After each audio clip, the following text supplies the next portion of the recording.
Okay, so our first case here for partial fractions is when we have distinct linear factors. So what I mean by distinct linear factors is, right, all these linear factors here, like a1, x1, b, they're all distinct, like none of these are equal. All right, so if they all are distinct, not equal to each other, then we're going to start off in this form. Our separating of the partial fractions would look like this. Right, where they each get some constant in the numerator, and then the denominator is each individual distinct linear factor. So what does that look like? So let's take a look at an example that I'm going to do here. So here, let's say I want to evaluate the integral x squared plus 2x minus 1 over 2x cubed plus 3x squared minus 2x dx. All right, so again, we start off, just make sure that the denominator, the degree in the denominator, which is 3, is bigger than the degree in the numerator, which is 2. So we are good. We can apply the method of the partial fractions. So the next step is to factor the denominator. All right, so if I factor the denominator, they have an x in common, so this would look like this. X, and then the resulting quadratic, I'm able to factor as 2x minus 1 times x minus 2. Excuse me, x plus 2. All right, so that's just factoring this here, right? When I factor out an x, we get 2x squared plus 3x minus 2. And then just kind of playing around here with 2xx. I need them to, the last number to multiply to a negative 2, but add up to a positive 3 here. So that means that would have to be 2 and then minus 1, right? So that gets us there. Okay. All right. So now what we're going to do is I'm going to focus here on this rational function, the factored form. Right, so here, x squared plus 2x minus 1 over x, 2x minus 1, x plus 2. All right, so now I have 3 distinct linear terms. So I'm going to rewrite this, again, regardless of what's in the numerator. That doesn't matter here. Right, the splitting of the fractions, the splitting here of the rational function is going to be a over one of the linear factors plus b over another one of the linear factors and c over the third linear factor. Okay, so now where I'm going to go from here is I'm going to solve for a, b, and c. Now there is a variety of ways that you can do this, right? So I'm going to show you one way that I like to do this here, which lends itself to be, I think, pretty easy when we're dealing with distinct linear factors. So I'm going to go ahead and I'm going to take this equation and I want to multiply through by the common denominator, right? So that being x, 2x minus 1, and then x plus 2. So if I multiply through, so on the left side of the equation, we just get x squared plus 2x minus 1. And then here, right, the x factor cancels out, so I'm only left with the other two. A, 2x minus 1, x plus 2. Right, and then plus b. The 2x minus 1 cancels out, so we're left with x and x plus 2. And then c, the x plus 2 cancels out, so we're left with x and 2x minus 1. Oof. Clean this up a little bit.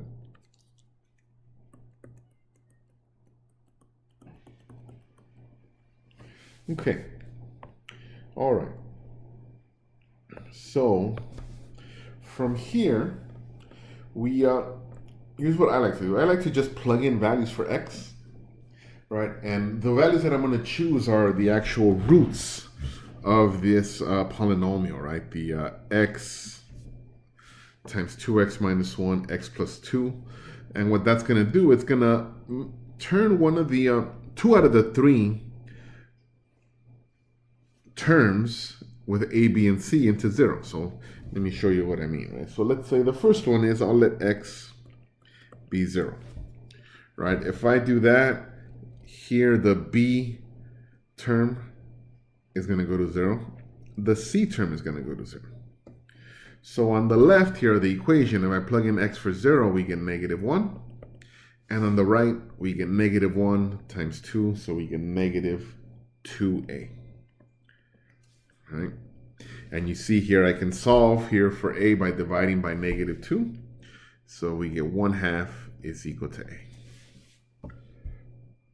All right? And I do that again. Another root here is -2. All right, so if I plug in x to be -2, so what I have here when I do that, on the left, we get -2 squared, that's +4. 2 times -2 is -4. Okay, and from there, so 4, -4 is 0, so we're left with -1 on the left, right? And then on the right, here we see when I plug in -2, the a term goes away, so does the b term go away, so we only have left here -2 times here -5, so we get a +10c. Right, so that's the only one that left. So in other words, c is -110. All right, and then our last term is x is equal to 1/2. All right, that would make this 2x minus 1 term go to 0. So that 2x minus 1 term goes to 0. And on the, first of all, on the left, we get 1/2 squared is 1/4.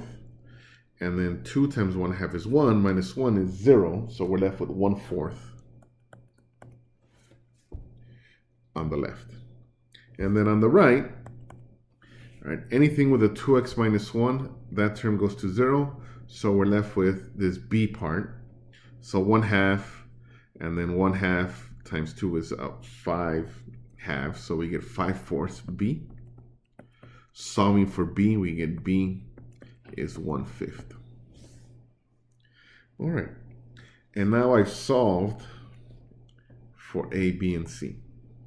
And now I'm able to rewrite my integral in this form. Actually, let me just rewrite the whole integral here. So the integral was x squared plus 2x minus 1 over 2x cubed plus 3x squared minus 2x dx. Right? And being able to factor this, that led us to 2x minus 1 over x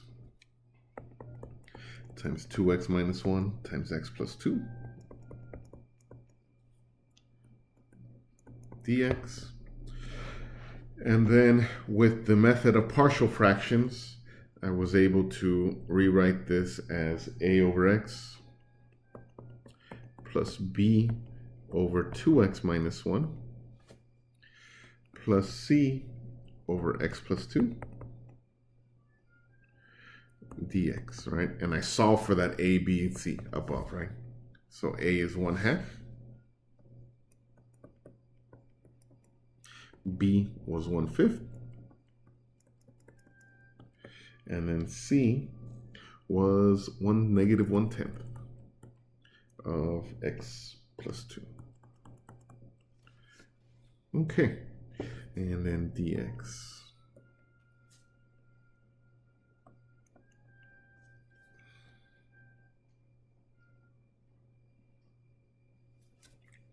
All right, now notice that here, now I have no problem integrating this, right? This is a pretty straightforward integral here.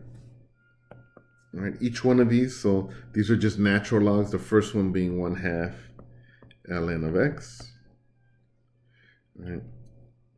And then the second one here being, now be careful here, right?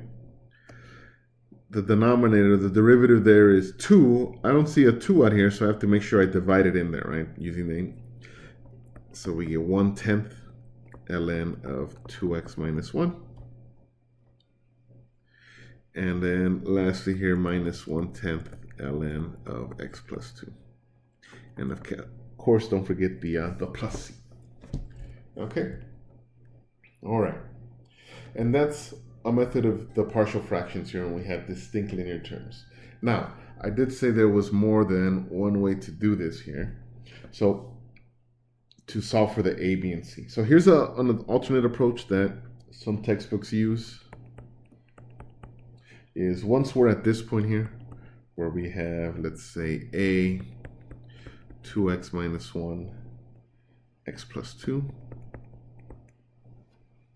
and then plus b x, x plus 2, and then lastly plus c x 2x minus 1. All right. So an alternate approach to this is we would multiply everything out. So here we would have, what do we got, 2x squared.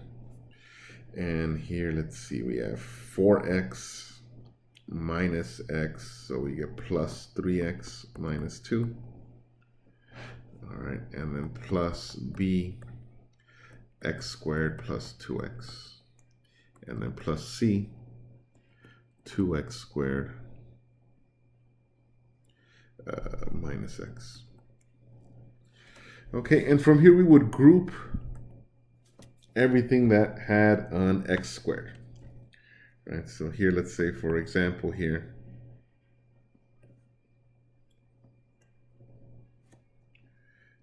we have x squared, and then which terms have an x squared here? The 2a. Right, so in other words, you distribute the a. So actually, let me just write the whole thing out so we can see where this is coming from. So we get 2a x squared plus 3bx, excuse me, plus 3ax minus 2a plus bx squared plus 2bx plus 2cx squared minus cx. And then we would start grouping anything that had an x squared, right? So x squared, we get 2a plus b plus 2c. And then anything that had an x. So we would get plus 3a plus 2b minus c to be, is that right here? Okay. X 3a 2b plus c. All right, and then lastly, the constant term is just minus 2a. And then we would set these equal to the coefficient, excuse me, to the coefficients up here, right? The x squared has a coefficient of 1, so we would have 2a plus b plus 2c equals 1. The coefficient of x has a coefficient of 2, so it would be 3a plus 2b minus c is equal to 2. And then lastly, we would have -1 to be equal to -2a. And we will now try to solve this system. All right. The way I would do this, I won't go through the whole process. I've already solved it a different way. I just wanted to show you that this is an alternate method. Right. Right away, you can see you'll get the a equals to 1/2, which is what we got previously. So you would the way I would solve this is I would plug that in here, and then you have a system of equations in terms of b and c, and you would solve that like you would a system of equations of x and y. All right, but I prefer this other method up here by plugging in values for x and then solving for your a, b, and c, especially for the distinct linear factors. And we'll see in the next video what happens when these factors are not distinct. But when it's distinct ones, you'll get the a, b, c, or however many factors you have right away.